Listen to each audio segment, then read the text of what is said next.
इधर राज्य में स्मार्ट रोड का प्रोजेक्ट आधा अधूरा ही बंद कर दिया गया।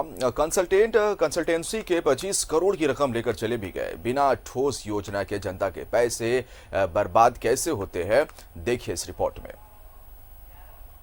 शहर है जिसे पिछली सरकार शंघाई बनाना चाहती थी और शंघाई के लिए स्मार्ट रोड की जरूरत थी।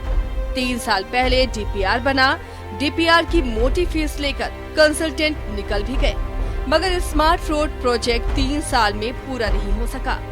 मौजूदा सरकार ने इस योजना को बंद कर दिया है। जेएमएम से सवाल हुआ तो उन्होंने कहा कि हम रांची को शंघाई नहीं, खूबसूरत रांची बनाएंगे। पैसों की बर्बादी करना हमें मंजूर नहीं। स्मार्ट रोड की बात करके 25 करोड़ रुपए का भुगतान कंसल्टेंट को कर दिया गया। स्मार्ट रोड का कहीं अता पता नहीं है। तो इस तरह की कई जुमलेबाजी सुनने को मिलती थी उस सरकार में।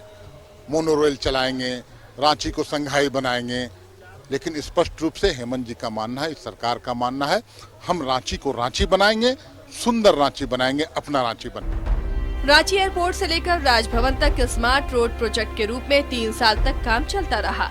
सड़कों में गड्ढे किए गए, बकायदा अंदर पाइप वायरिंग की गई और अब ये कहा जा रहा है कि जमीन अधिग्रहण की समस्या है, इसलिए प्रोजेक्ट को रोक दिया गया है। कितने पैसे कंसल्टेंट की फीस के रूप में गए हैं, सचिव ये बता नहीं पा रहे।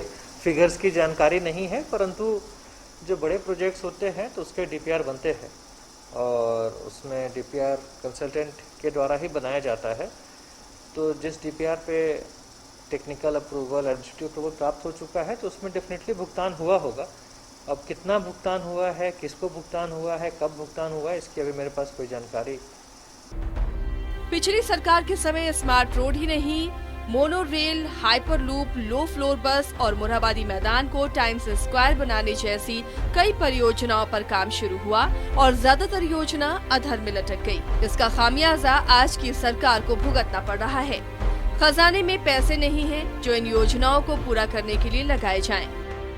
जरूरत इस बात की है कि सरकार पूरी प्लानिंग के साथ टाइम बाउंड अंदाज में अपनी योजनाओं पर अमल दरामद करे, क्योंकि ये जनता की गाड़ी पसीने की कमाई से होता है।